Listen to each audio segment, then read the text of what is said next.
Should I tell my family and friends about this situation or any illness, especially cancer? Brother Lewis, I say this, when the time is right, yes, all male relatives are at risk. And they should have need to know so that they can begin getting regular PSAs, tests, digital exams, and so forth. I have a word of caution about human nature and cancer. The average person really knows little, very little, and many times dwells on the negative. And you should always be about the positive. Every person is different. Every person is unique, and each patient will respond differently to each treatment. When should I or do I need chemotherapy? Well, the big question is, with conventional chemotherapy, is whether its possible benefits outweigh the possible side effects. The same with surgery or radiation.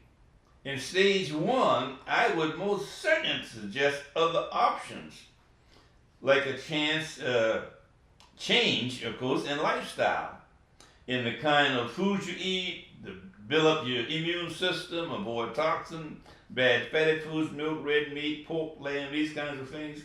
Drink half of your body weight in ounces of distilled water. Get the acid alkaline balance up to at least 7.5. And the big one is to detoxify and cleanse the organs and tissue and of this kinds of things in the body.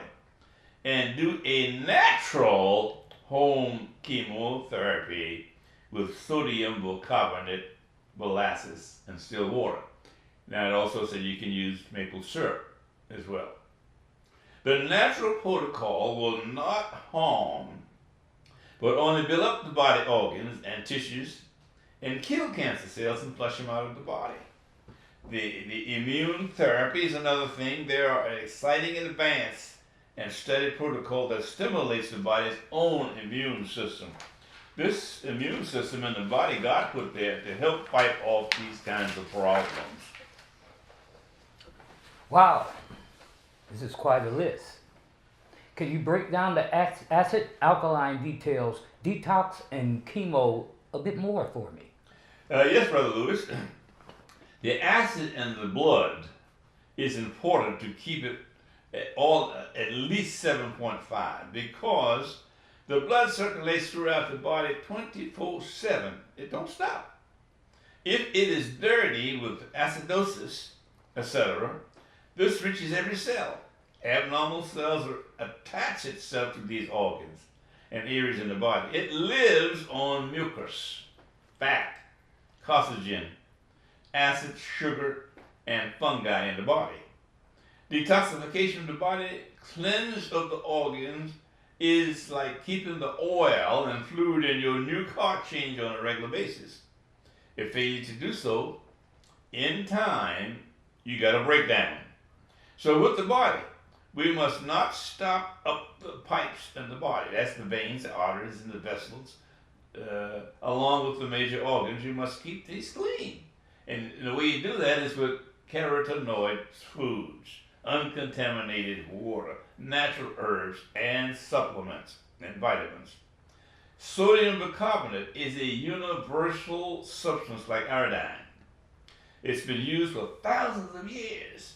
And when used in this protocol, it provides a rapid flow of oxygen and alkaline that attacks abnormal cells, cancer cells, and kill it, but it does not affect good cells. When considering doing treatments for prostate cancer, most men have concerns about impotency and problems with erections as a side effect. What exactly is impotency? Okay, when we talk about impotency, it is the inability to achieve and sustain an adequate erection for sexual intercourse, as well as erectile dysfunction. That's why I strongly suggest to younger men, In stage 1 prostate cancer, to very carefully study and research every option before going into a panic and being led into surgery right out of the box. That is dangerous for any young man. Some doctors will lead you to think that this is the way to go. Like a person told me, it was suggested to him. Reason is, there are nerves running alongside the prostate gland. And if one of them is cut or a blood vessel damaged from radiation, one could possibly kiss erections goodbye. That's serious. Wow. That does not sound good. When your wife or future partner has to be considered. No, not at all. Your wife may be even more devastated by the diagnosis than you are. She has been your partner, and she has pictured growing old with you as a lifetime companion.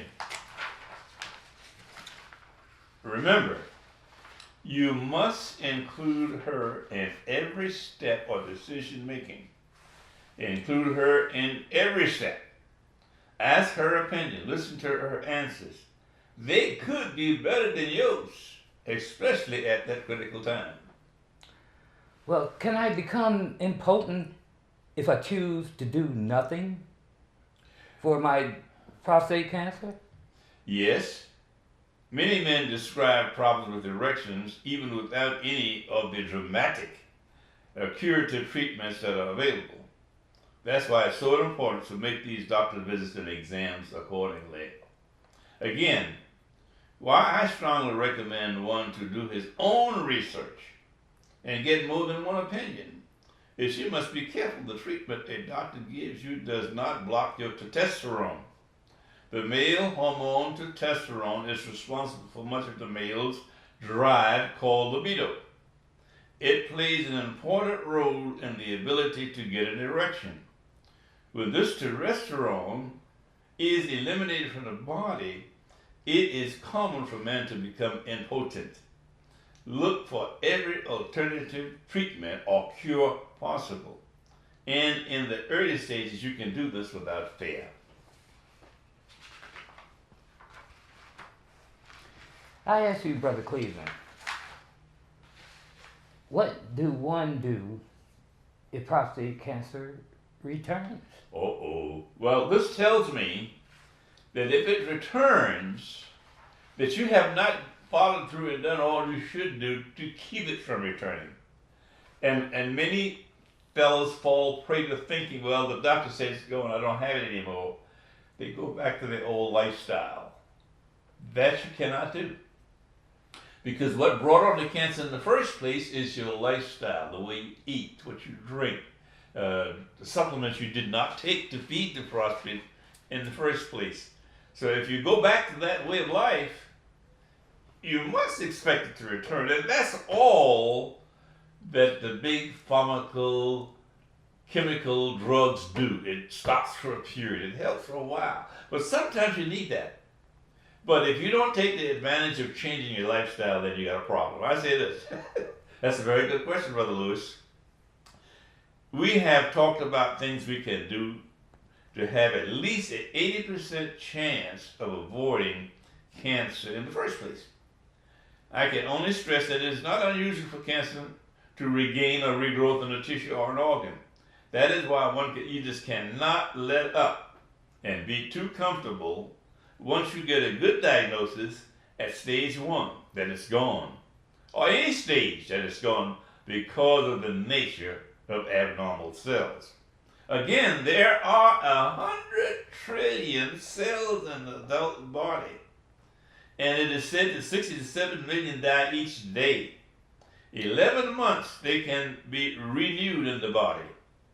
This is done through proper natural foods, herbs, supplements. This is what Hippocrates was referring to when he said, let food be thy medicine, and medicine be thy food.